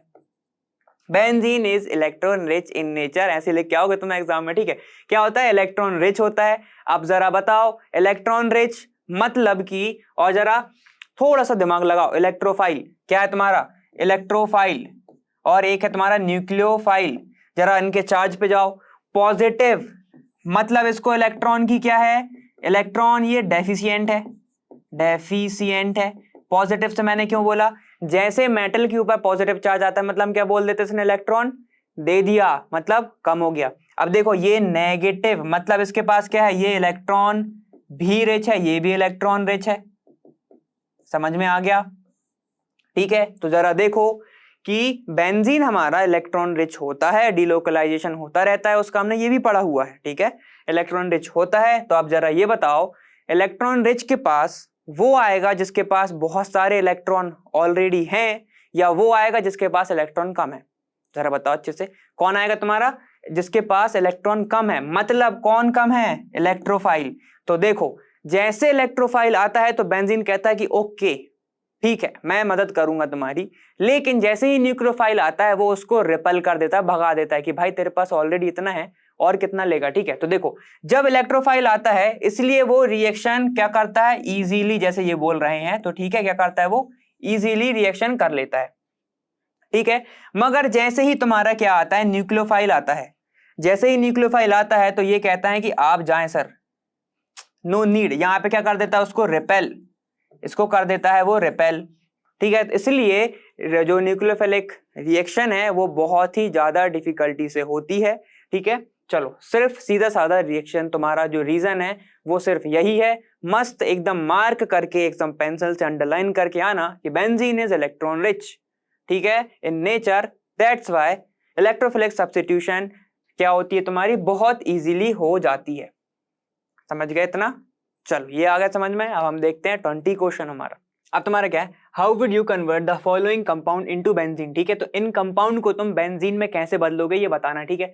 सबसे पहला है तुम्हारा इथाइन, ठीक है। इथाइन मतलब YNE, YNE मतलब कितने बॉन्ड? 3 बॉन्ड, ठीक है। 1 बॉन्ड, 2 बॉन्ड, 3 बॉन्ड, Y आ गया तो ट्रिपल बॉन्ड, ठीक है। मतलब कि अगर मैं 3 mole of CH triple bond CH को कराऊं रिएक्शन, ठीक है, इस किस में कराऊं, रेड हॉट ट्यूब में, रेड हॉट ट्यूब में, ये हमने पढ़ा है प्रिपरेशन ऑफ बेंजीन में, ठीक है। तो क्या होता है एट कितना डिग्री सेल्सियस, 873 केल्विन पर, ठीक है, 873 केल्विन पर अगर मैं इसको कराता हूं रेड हॉट ट्यूब में, तो ये क्या होता है, अब यहां पे देखो कि CH ट्रिपल बॉन्ड CH, ठीक है, यहां पर भी CH क्या होगा, ट्रिपल बॉन्ड CH, यहां पे भी CH ट्रिपल बॉन्ड CH। तो देखो अब इतने ज्यादा टेम्परेचर पर बॉन्ड नहीं टूटेगा तो क्या टूटेगा, देखो ये यहां पे बॉन्ड टूट जाएगा, यहां पर एक बॉन्ड, ठीक है, ये बॉन्ड एक टूटेगा, ये एक बॉन्ड इधर टूटेगा, ये एक बॉन्ड इधर टूटेगा, ये एक बॉन्ड इधर टूटेगा। तो तुम देख सकते हो कि यहां पर एक एक बॉन्ड टूटते जा रहा है, यहां पर एक बॉन्ड, यहां पर एक बॉन्ड। तो इनके टूटने पे क्या होता है, एक एक वैलेंसी फ्री हो जाती है और वो आपस में कर लेते हैं बॉन्डिंग। तो हमें स्ट्रक्चर क्या मिलता है, कुछ ऐसा सा, ठीक है, हमें कुछ ऐसा स्ट्रक्चर मिलता है जिसको ही हम क्या बोलते हैं, बेंजीन। इसको क्या बोलते हैं हम, बेंजीन। ये है हमारा बेंजीन, समझ में आ गया, ठीक है। ये प्रिपरेशन तो काफी ज्यादा इजी है, जब तुम प्रिपरेशन ऑफ बेंजीन पढ़ोगे तो उसमें तुम्हें ये वाली प्रिपरेशन भी आएगी, ठीक है। अब देखो सेकंड क्या है तुम्हारा, ईथीन। अब ईथीन के कैसे कराओगे, देखो अब हम ईथीन का देखते हैं। मैंने इसको क्यों नहीं रफ किया है, क्योंकि अभी तुम समझ जाओगे। देखो अगर मैं ईथीन मतलब क्या है तुम्हारा, CH2 डबल बॉन्ड CH2, ठीक है। अगर मैं एक चीज सोचूं कि अगर मैं क्या करूं कि इसको कन्वर्ट कर दूं ट्रिपल बॉन्ड में, तो मुझे सीधे सीधे फिर से यही प्रोसेस से तुम्हें बेंजीन मिल जाएगा। मिल जाएगा कि नहीं मिल जाएगा, बिल्कुल मिलेगा। देखो अगर मैं इसकी रिएक्शन कराता हूं Br2 के साथ इन दी प्रेजेंस ऑफ CCl4, ठीक है, तो मुझे क्या मिलता है, यहां पर जब मैं इसकी प्रेजेंस कराता हूं Br2 के साथ तो मिलता है CH सिंगल बॉन्ड CH, यहां पर Br जुड़ जाता है, ये Br, ठीक है, यहां पर एक H तो है ही ऑलरेडी, तो ये हो जाएगा तुम्हारा प्रोडक्ट, ठीक है। देखो 1 2 3 और ये 4 सेटिस्फाई है, तो ये बन जाता है तुम्हारा प्रोडक्ट। तो अब तुम्हें समझेगा, तुम्हारे दिमाग में आ रहा होगा, ये बनाने वाले थे ट्रिपल बॉन्ड लेकिन बना दिया सिंगल बॉन्ड, बिल्कुल अभी समझोगे तुम। अगर मैं इसकी फर्दर रिएक्शन करा देता हूं in the presence of alcoholic KOH, ठीक है, और सोडामाइड के साथ NaNH2 के साथ, ठीक है, ये तो समझ में आ गया। तो भाई ये होगी हमारी रिएक्शन। अब यहां पर क्या होगा, हमने बोला है कि अल्कोहल लोगों को एलिमिनेट कर देता है, ठीक है, वैसे ही इसमें रिएक्शन में भी कर देगा कि ये Br और ये H बाहर निकल जाएंगे। सिमिलरली यहां पर ये वाला Br और ये H बाहर निकल जाएंगे। मतलब देखो दो लोग बाहर निकले तो एक बॉन्ड, एक बार और दो लोग बाहर निकले तो दूसरा बॉन्ड। मतलब देखो जब एक CH सिंगल बॉन्ड CH तो पहले से ही था, अब क्या होगा, एक H और एक Br बाहर निकल गए तो डबल बॉन्ड आ गया, ठीक है, तो ये तो एक निकले। अब जब दूसरे निकलेंगे तो यहां पे आ जाएगा ट्रिपल बॉन्ड, ठीक है। और अगर मैं इसके ही फिर से 3 मोल ले लेता हूं तो क्या बन जाएगा, बेंजीन बन जाएगा, था इजी, ठीक है। तो देखो इसको अलग अलग स्टेप में लिखने से अच्छा एक ही बार में लिखा, ठीक है। क्या हो गया, समझ में आ गया तुम्हें अच्छे से। यहां पर ये था तुम्हारा ईथीन जिसको बोलते हैं एथीन, ये हो जाएगा तुम्हारा एथाइन, ये हो जाएगा तुम्हारा एथाइन, ठीक है, ये समझ में आ गया तुम्हें। चलो अब तुम्हारा नेक्स्ट है तुम्हारा हेक्सेन। चलो हेक्सेन का देखते हैं। चलो देखो हेक्सेन को देखते हैं। अब तुम्हें लगा होगा 73 केल्विन पे होगा, नहीं ऐसा नहीं होगा। देखो अब अगर मैं एन हेक्सेन मतलब नॉर्मल चेन ऑफ हेक्सेन, ठीक है, तो इसको कैसे लिखूंगा मैं, CH3 CH2 CH2 CH2 लिखते चलो, 1 2 3 4 हो गए, ये 5 ये और ये 5 6 हो गए, ठीक है। ये हो गए तुम्हारे एन हेक्सेन। इतना समझ में आ गया, इसका नाम क्या है तुम्हारा, एन हेक्सेन। चलो जब मैं इसको कराता हूं Al2O3 की प्रेजेंस में, CrO3 की प्रेजेंस में, या फिर वेनेडियम पेंटाऑक्साइड की प्रेजेंस में, ठीक है, तो ये क्या करता है, ये एक रिंग फॉर्म करता है जिसका नाम है बेंजीन। ये कितने टेम्परेचर पर करता है, ये 100 डिग्री सेल्सियस या फिर 100 केल्विन कम पे करता है, कितना, 773 केल्विन पर, ठीक है। अब तुम बोलोगे कि इतने आसानी से कैसे बना लिया, हाँ आसानी से नहीं बनता, यहां पर प्रेशर देना पड़ता है। ऑलमोस्ट हम इसमें कितना ATM को बढ़ाया जाता है, नॉर्मल ATM पर नहीं होता है, ठीक है। तो ऑलमोस्ट ये प्रोसेस होती है तुम्हारी 8 से 10 ATM के बीच में। ये तो समझ में आ गया, ठीक है। तो ये वाला हो जाता है हमारा, ये वाला क्वेश्चन खत्म। अब हम चलते हैं नेक्स्ट क्वेश्चन पे। देखो नेक्स्ट क्वेश्चन कौन सा है तुम्हारा, right structures of all alkyne which on hydrogenation, hydrogenation मतलब एडिशन ऑफ हाइड्रोजन, ठीक है। उसके बाद गिव 2 मिथाइल ब्यूटेन, ठीक है। तो भाई ये बोल रहे हैं कि तुम कौन से अल्कीन्स लोगे जिसको तुम जब हाइड्रोजनेशन करोगे तो तुम्हें क्या मिलेगा, 2 मिथाइल ब्यूटेन मिलेगा। सही बोल रहे हैं कि अल्कीन से अल्केन ही तो बनेगा जब तुम उसका क्या करोगे, हाइड्रोजनेशन। चलो देखते हैं हम क्या बोल रहा है ये। हम सबसे पहले प्रोडक्ट लिखेंगे, वहीं से आंसर बनाएंगे। देखो ये तुम्हारा 2 मिथाइल ब्यूटेन, मतलब ब्यूटेन बना दो, CH3 यहां पर जोड़ा होगा एक, तो यहां पर भी जोड़ दो CH3, ठीक है। तो अब यहाँ पे एक H आएगा, फिर जोड़ दो CH2, फिर CH3, तो ये बन गया तुम्हारा 2 मिथाइल ब्यूटेन, ठीक है। अब देखो जब ये बोल रहा है अल्कीन, मतलब कहीं ना कहीं तो डबल बॉन्ड होगा, तो कहां कहां हो सकता है जरा देखो, जरा हम पॉसिबिलिटीज देखते हैं, ठीक है। तो जरा हम पॉसिबिलिटीज देखते हैं कहां कहां पे होगा, ठीक। अब ये क्या बोल रहा है, हाइड्रोजनेशन, मतलब किसकी प्रेजेंस में होगा, H2, या तो इन दी प्रेजेंस क्या होगी तुम्हारी, PD होगी या PT होगी, पैलेडियम की प्रेजेंस में होगा या फिर किसकी प्रेजेंस में होगा, प्लेटिनम की, ठीक है, समझ गया। तो PD हम लेके चलते हैं, पैलेडियम की प्रेजेंस में है। अब इसका करना है हमें हाइड्रोजनेशन, ठीक। कौन से एल्कीन का कर सकते हो, देखो पॉसिबिलिटी क्या क्या है कि एक डबल बॉन्ड यहां पे हो सकता है, तो क्या होगा, CH2 डबल बॉन्ड CH, यहां पर CH3 तो जैसे का तैसा, यहां पर CH2 CH3, तो अब ये बताओ ये वाला हाइड्रोजन बचेगा या नहीं बचेगा, ठीक है। तो क्या होगा, ये वाला हाइड्रोजन नहीं बचेगा भाई, ठीक है, ये वाला हाइड्रोजन नहीं बचेगा। देखो अभी क्या हुआ कि हमने यहां से अपना क्या कर दिया, एक हाइड्रोजन हटा दिया। अब क्या कर सकते हो, एक हाइड्रोजन यहां से भी तो हट सकता है, एक हाइड्रोजन यहां से भी हट सकता है, और एक हाइड्रोजन तुम्हारा यहां से भी हट सकता है, बिल्कुल हट सकता है। तो 3 पॉसिबिलिटीज हैं, जैसे हमने एक तो देख लिया हमने, कौन सा, ये वाला देख लिया हमने। अब क्या कर सकते हैं हम, ये वाला हटाते, चलो देखो अब कैसे कर सकते हो तुम, कि एक तुम बना सकते हो, यहां से हमने पता चल गया कि 3 है, ठीक है। तो एक क्या बना सकते हो तुम, कि CH3 यहां पर हो, ठीक है, C यहां पर CH3, तो इसमें तो कोई चेंज नहीं आना, डबल बॉन्ड CH, ठीक है, और ये CH3। एक पॉसिबिलिटी ये है कि क्या होगा, जब यहां से तुम तोड़ोगे यहां पर हाइड्रोजन हाइड्रोजन जुड़ जाएगा आके, जैसे ये जुड़ जाएगा तुम्हारा बन जाएगा ये वाला कंपाउंड। अब एक और तरीका क्या है, जब तुम वहां से तोड़ दो तो क्या बनेगा तुम्हारा, सीधे सीधे लिख दो CH3 CH CH3 double bond CH2, समझ गए। ये 3 पॉसिबिलिटीज थी, ठीक है। सबसे पहले क्या करना, प्रोडक्ट लिखना, और कहां कहां पर पॉसिबिलिटीज हैं, बॉन्ड तोड़ सकते हो जहां पर, वहां पे तुम क्या लिख दोगे, प्रोडक्ट लिख दोगे आंसर। अब इनके नाम बता दो जरा जल्दी से, क्या होगा, देखो ये हो जाएगा 1 2 3 4, नॉमेनक्लेचर हमने पढ़ा हुआ है, ठीक है, ये हो जाएगा। चलो पेन चेंज करके लिखते हैं, इसमें क्या हो जाएगा, ये हो जाएगा 1 2 3 और ये 4, ठीक है। तो बस नाम बता दो जरा, ये क्या होगा तुम्हारा, देखो इसका नाम क्या हो जाएगा, सेकंड पे क्या है तुम्हारा मिथाइल, तो 2 मिथाइल, ठीक है। ये क्या हो तुम्हारा ब्यूट, पहले पे इन तो ब्यूट 1 इन, हो जाएगा तुम्हारा पहला आंसर, ठीक है। अब चलो दूसरा कौन सा है तुम्हारा, दूसरा देखो 1 2 1 2 1 2, कहीं से भी जाओ तुम्हारा 2 ही पड़ रहा है, तो हम सीधे सीधे चलते हैं 1 2 3 4, तो मतलब ये क्या हो जाएगा 2 मिथाइल, 2 मिथाइल तो कहीं पे चेंज नहीं होना।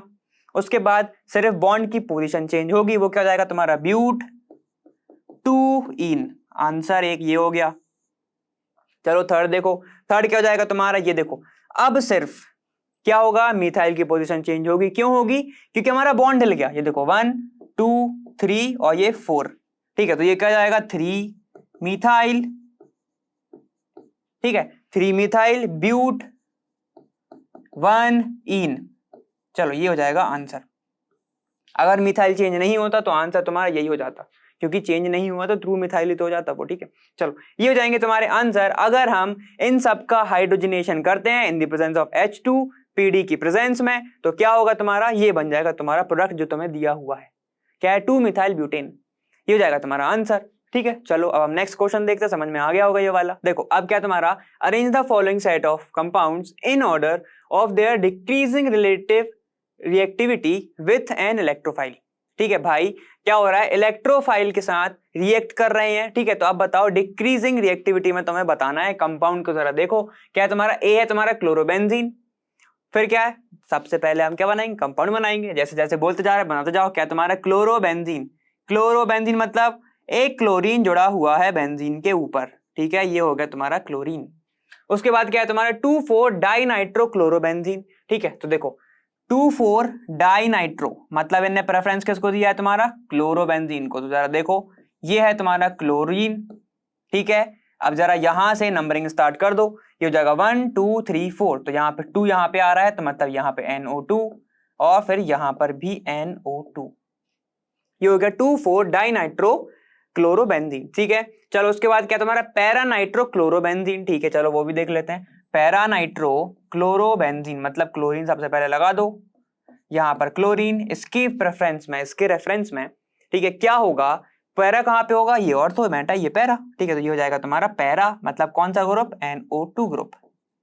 उसके बाद इन्हें पूछा है रिलेटिव रिएक्टिविटी, ठीक है, विथ इलेक्ट्रोफाइल। इलेक्ट्रोफाइल क्या चाहेगा, उसे क्या मिले, बहुत सारे इलेक्ट्रॉन्स, समझ गए, क्योंकि वो इलेक्ट्रॉन डेफिशिएंट है, जो हम अभी पढ़ के आए हैं। ठीक है, इलेक्ट्रॉन डेफिशिएंट है, तो जरा ये बताओ, ये सारे के सारे इलेक्ट्रॉन विथ ड्रॉइंग ग्रुप है, इतना समझ गए। ठीक है, तो देखो यहां पर से एक इलेक्ट्रॉन ये खींचेगा, ठीक है, क्लोरीन खींचेगा, हाइड्रोजन है, ठीक है, यहां पर से देखो ये भी खींचेगा, नाइट्रोजन भी खींचेगा और ये वाला नाइट्रोजन भी खींचेगा।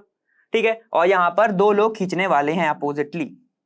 ठीक है, तो जरा आप ध्यान दो कि जब एक बंदा खींच रहा है, ठीक है, एक बंदा सिस्टम से जुड़ा हुआ है, अब वो चीजें खींच रहा है तो वो कितनी ही खींच पाएगा, वो कम ही खींच पाएगा। अब देखो यहां पर 3 लोग जुड़े हुए हैं जो भाई चूस रहे हैं सिस्टम को, समझ रहे हो, और यहां पर क्या है, यहां पर 2 लोग जुड़े हुए हैं। ठीक है, तो ये क्या कर रहा है, कमी कर रहे हैं सिस्टम में। तो जरा देखो सबसे ज्यादा रिएक्टिविटी किसकी होगी भाई, सबसे ज्यादा रिएक्टिव होगा तुम्हारा क्लोरीन, क्योंकि वहां पर सबसे क्या होगा, ज्यादा चीजें रह जाएंगी, एक ही बंदा सबका सब उठा के लेके नहीं जा पाएगा। ठीक है, समझ गए, मेरा कहने का मतलब ये है तुम्हारा इलेक्ट्रॉन विथड्रॉइंग ग्रुप, अपने साइड इलेक्ट्रॉन खींचेगा। ठीक है, तो पूरे के पूरे इलेक्ट्रॉन जो बेंजीन के अंदर रिच होता है, जो बेंजीन इलेक्ट्रॉन रिच होता है, पूरे के पूरे इलेक्ट्रॉन क्लोरीन नहीं अकेला लेके जा सकता।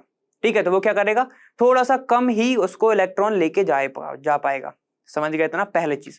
सेकंड चीज, यहां पर देखो, यहां पर 2 लोग जुड़े हैं तो क्लोरीन से तो ज्यादा ले जाएगा ना, एक तो क्लोरीन लेके जा ही रहा है, दूसरा नाइट्रो भी लेके जाएगा। ठीक है, चलो ये समझ गए। अब देखो थर्ड, यहां पर 3 जुड़े हुए हैं भाई, ठीक है, क्लोरीन भी लेके जा रहा है, ये वाला नाइट्रोजन भी लेके जा रहा है, अब एक और आ गया है तुम्हारा नाइट्रोजन, वो भी लेके जा रहा है। ठीक है, तो यहां पर सबसे लेस रिएक्टिविटी होगी, तो सबसे लेस रिएक्टिविटी क्या है, डिक्रीजिंग में लिखना है। तो देखो सबसे ज्यादा रिएक्टिव कौन सा होगा तुम्हारा, क्लोरोबेंजीन, तो लिख दो क्लोरोबेंजीन, ये होगा सबसे ज्यादा रिएक्टिव। उसके बाद उससे कम कौन सा होगा, सेकंड वाला, कौन सा है तुम्हारा, वो देखो पैरा नाइट्रो क्लोरोबेंजीन। समझ गए इतना, समझ में तो आ ही जाना चाहिए अब तक। ठीक है, उसके बाद तुम्हारा कौन सा है, 2,4 डाइनाइट्रो, जरा लिखो, इसको लिख लेते हैं हम, 2,4 डाइनाइट्रो, ठीक है, डाइनाइट्रो क्लोरोबेंजीन। ठीक है, क्लोरोबेंजीन। ट्राई ये करा करो कि हमें पता है कि नाम ऊपर दिए हुए हैं, लेकिन खुद से लिखो तो ज्यादा इजी पड़ेगा। ठीक है, तो मैं और भी चीजें समझ में आएंगी। इतना समझ गए, तो ये होगा इसकी रिएक्टिविटी ऑर्डर। चलो अब सेकंड देखते हैं हम। सेकंड कौन सा, तुम्हारा टोलुइन, ठीक है, और फिर है तुम्हारा CH3 पैरा पे और नाइट्रोजन जुड़ा हुआ है।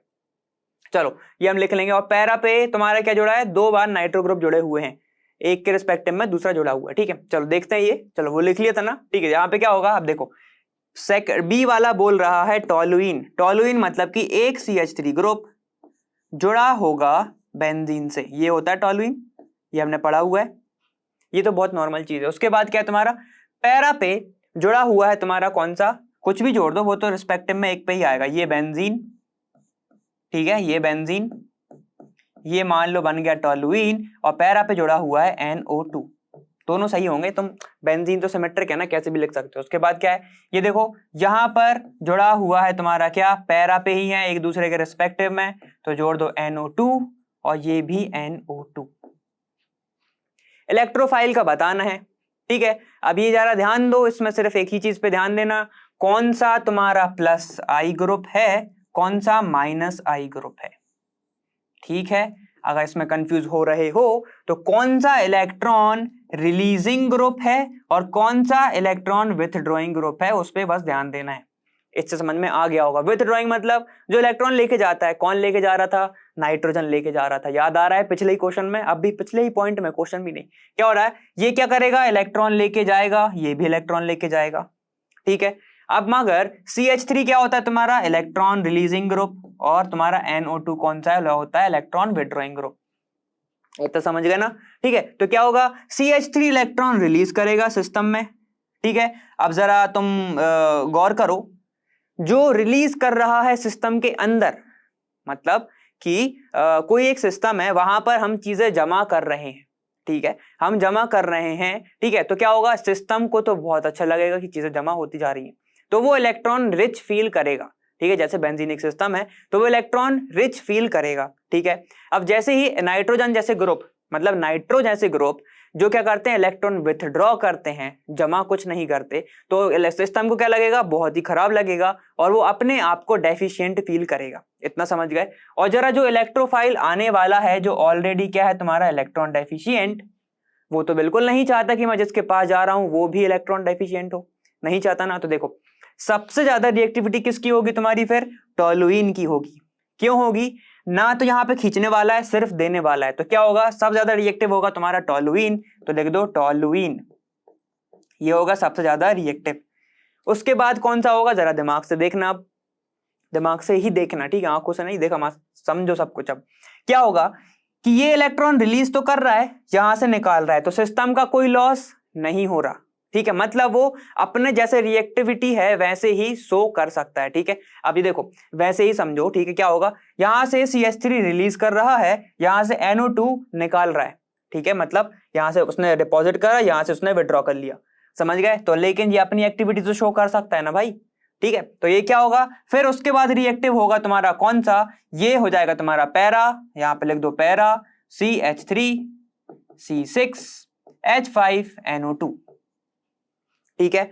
उसके बाद सबसे लास्ट में अब बचा ही कौन सा, ये देखो, ये सिर्फ निकालने का काम कर रहा है सिस्टम से, और एक इंसान नहीं निकाल रहा है, दो इंसान निकाल रहे हैं, वो भी सेम प्रजाति के, ठीक है। तो क्या होगा तुम्हारा, ठीक, ये क्या होगा, फिर क्या होगा तुम्हारा, ये सबसे ज्यादा कम रिएक्टिव होगा, ठीक है। तो लिख दो यहाँ पे क्या होगा, para NO2 C6 H5 NO2, ये होगा कम रिएक्टिव, समझ गए, ठीक है।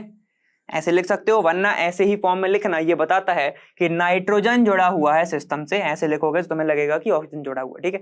अंडरस्टैंडिंग के लिए ये वाला फॉर्म ही लिखना, समझ गए ना इतना, ठीक है। चलो बहुत अच्छे, अब हम देखते हैं 23 क्वेश्चन हमारा। देखो अब तुम्हारा 23 question, out of benzene Meta dinitro benzene, ठीक है, Meta dinitro benzene and toluene which will undergo nitration most easily and why, इनमें से कौन सा भाई नाइट्रेशन में जाएगा। इनडायरेक्टली इनका क्वेश्चन कौन सा है वो हम अब भी समझ जाओगे तुम, और तुम ही करके दोगे मेरे को आंसर, क्योंकि ये वाला तुम बहुत अच्छे से कर दोगे। देखो सबसे पहले हम स्ट्रक्चर बना लेते हैं, क्या तुम्हारा बेंजीन, सबसे पहला बेंजीन, ये देखो ये हो गया बेंजीन, ठीक है, बेंजीन, ठीक। उसके बाद तुम्हारा क्या है, Meta dinitro benzene, Meta dinitro बना दो जरा, मेटा डाइनाइट्रो बेंजीन, ठीक है। सबसे पहले एक यहां पर NO2, इसके रिस्पेक्टिव में मेटा कौन सा होगा जरा बताओ, ठीक है, ऑर्थो मेटा, तो ये हो जाएगा NO2, इधर जोड़ दो, ठीक है। उसके बाद तुम्हारा कौन सा, टोलुइन, तो टोलुइन जोड़ दो जरा, ये है तुम्हारा टोलुइन, ठीक है। पुराने लॉजिक लगा लो, बिल्कुल कोई दिक्कत नहीं है उसमें, क्योंकि नाइट्रेशन की बात आ रही है। नाइट्रेशन में क्या होता है, देखो हम जरा लिखते हैं, नाइट्रेशन हम किसकी प्रेजेंस में कराते हैं, HNO3 प्लस H2SO4। मैंने ये नहीं लिखा कि वो दोनों के दोनों कंसंट्रेटेड फॉर्म होते हैं, ठीक है, दोनों के दोनों कंसंट्रेटेड फॉर्म होते हैं। जब इनकी रिएक्शन कराते हैं तो हमें मिलता है NO2। अब समझ जाओगे तुम कि कौन सी रिएक्शन हो रही है, यहां पर पॉजिटिव लगा दिया अगर मैंने, तो क्या हो गया, ये इलेक्ट्रोफाइल या न्यूक्लियोफाइल, ये हो गया तुम्हारा फिर से वही क्वेश्चन, इलेक्ट्रोफाइल। तो इनडायरेक्टली तुमसे इनने ये पूछा है कि भाई इन सब में से सबसे जल्दी इलेक्ट्रोफाइल रिएक्शन कौन देगा, ठीक है। तो भाई अब तो आंसर बता दो। देखो क्या देखने वाले हो इसमें तुम, कि कौन सा इलेक्ट्रॉन रिलीजिंग ग्रुप है, कौन सा विड्रॉइंग ग्रुप है। तो ये देखो ये रिलीजिंग है, ये सारे के सारे विड्रॉइंग हैं, और इलेक्ट्रोफाइल को पसंद है ज्यादा से ज्यादा इलेक्ट्रॉन रिच वाले कंपाउंड। तो बस जो ज्यादा रिच कर देगा किसको, सिस्टम को, वो बना देगा सबसे ज्यादा इजी इलेक्ट्रोफिलिक सब्स्टिट्यूशन। मतलब कौन सा ग्रुप जुड़ जाएगा तुम्हारा, नाइट्रेशन मोस्ट इजीली उसके लिए हो जाएगा। ये देखो ये है तुम्हारा कौन सा ग्रुप, प्लस I ग्रुप, जो इलेक्ट्रॉन देगा। ये क्या है तुम्हारा, माइनस I ग्रुप, वो भी 2, ठीक है, क्या है तुम्हारे 2 इंटू माइनस आई, मतलब कि 2 electron, 2 inductive minus inductive effect show कर रहे हैं। और ये क्या है, इस पे तो कुछ नहीं है, कुछ नहीं है, लेकिन हमें ये पता है कि बेंजीन क्या होता है, इलेक्ट्रॉन रिच। ये क्या होता है तुम्हारा, इलेक्ट्रॉन रिच। ठीक है, और इसके आने के कारण तो ये तो और हो गया इलेक्ट्रॉन रिच, इसकी इलेक्ट्रॉन जो है क्या हो गई, इलेक्ट्रॉन डेंसिटी बढ़ गई, इलेक्ट्रॉन डेंसिटी बढ़ गई, जिसको मैं बोल सकता हूं कि ये इलेक्ट्रॉन रिच हो गया। तो सुनो, इसके आने से बेंजीन देखो, अगर ये तो ऑलरेडी है इलेक्ट्रॉन रिच, इसके आने से और हो गया तो रिएक्टिविटी बढ़ जाएगी। तो सबसे क्या लिखोगे कि टोलुइन क्या है तुम्हारा, टोलुइन सबसे ज्यादा क्या है तुम्हारा, रिएक्टिव है। मतलब कौन सबसे अच्छे से रिएक्शन देगा, टोलुइन, तो लिख दो टोलुइन। उसके बाद आएगा तुम्हारा बेंजीन, क्योंकि उसका नेचर ही क्या है, इलेक्ट्रॉन रिच। उसके बाद क्या है तुम्हारा, उसके बाद है तुम्हारा लास्ट में Meta dinitro, Meta dinitro benzene. Answer था इजी, था कि नहीं इजी, जरा बता दो।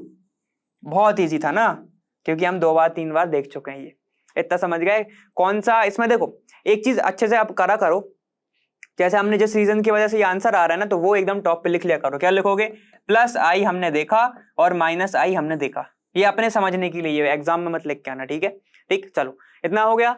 24वां क्वेश्चन देखते हैं अब हम। देखो अब क्या तुम्हारा, suggest the name of Lewis acid other than anhydrous AlCl3, लिखा नहीं है लेकिन एल्यूमिनियम क्लोराइड को वही बोलते हैं, ठीक है।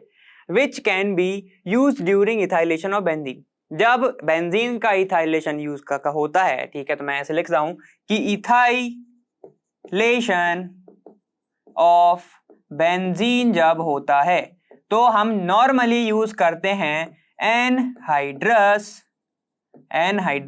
AlCl3 को, ठीक है। अब उन्होंने बोला है इसके अलावा ऐसे कोई लुईस एसिड का नाम बताओ जिसको हम यूज कर सकते हैं। देखो जैसे कि एक AlCl3 इलेक्ट्रॉन डेफिशिएंट होता है, ठीक है, हमें पता है कि इलेक्ट्रॉन डेफिशिएंट होता है, वैसे ही एक और कंपाउंड होता है, उसको हम बोलते हैं FeCl3, ठीक है। FeCl3 भी एक लुईस एसिड की तरह वर्क करता है, लुईस एसिड की तरह वर्क करता है, समझ गए। तो क्या होता है, जब बेंजीन का, तुमने एक रिएक्शन पढ़ी है, शॉर्ट में देख लो, बेंजीन का जब हम कुछ भी अल्काइलेशन कराते हैं तो क्या होता है, in the presence of AlCl3 होता है जो कि इलेक्ट्रॉन डेफिशिएंट होता है, तो इस Cl को वो रख लेता है अपने ऊपर, ठीक है, अपने ऊपर रख लेता है, तो क्या बनाता है, AlCl4 माइनस, इसको ही कहते हैं क्या, लुईस एसिड, ठीक है, लुईस एसिड बोलते हैं। तो वैसे ही काम करता है तुम्हारा कौन सा, FeCl3। तो आंसर लिखोगे तुम, other than AlCl3 एनाइड्रस AlCl3 FeCl3 can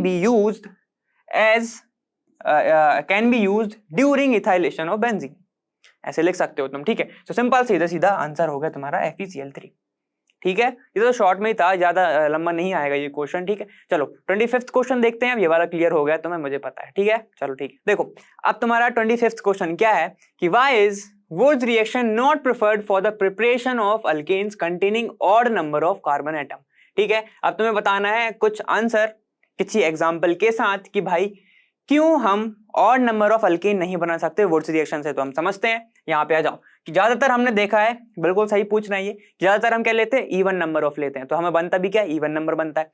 चलो अगर मैं तुमसे बोलता हूं, मान लो हमें क्या बनाना है, हमें बनाना है प्रोपेन, ठीक है, हमें बनाना है प्रोपेन जो कि होता है 3 नंबर वाला कार्बन, 3 नंबर वाला मतलब कार्बन ऑड हो गया 1 3, ठीक है। चलो ये हो गया तुम्हारा ऑड। जैसे तो हम कैसे बनाएंगे इसको, एक 2 वाला मॉलिक्यूल जोड़ना पड़ेगा, एक सिंगल वाला जोड़ना पड़ेगा, ठीक है। तो हम कैसे लिखेंगे इसको, CH3 CH2 और सारे के साथ क्या होता है, क्लोराइड होता है, तो Cl प्लस वुड्स रिएक्शन में कौन सा मेटल होता है, सोडियम मेटल, तो 2Na क्यों, क्योंकि हमें पता है, अभी आगे पता चल जाएगा, ठीक, प्लस एक Cl और CH3, है ना। ये बनता है तुम्हारा, ऐसे तुम्हारी रिएक्शन होती है वुड्स रिएक्शन। अब वुड्स रिएक्शन की पहचान ये है कि एक तो मेटल सोडियम, दूसरी प्रेजेंस ड्राई ईथर की, ठीक है। तो सुनो, हमें अगर ऑड नंबर वाला कार्बन चाहिए तो हमें क्या लेना पड़ेगा, हमें जो चेन है वो डिफरेंट एल्केन्स की लेनी पड़ेगी, ठीक है। किसकी लेनी पड़ेगी, different alkanes different number of carbon atom chain हमें लेनी पड़ेगी। इतना समझ गए?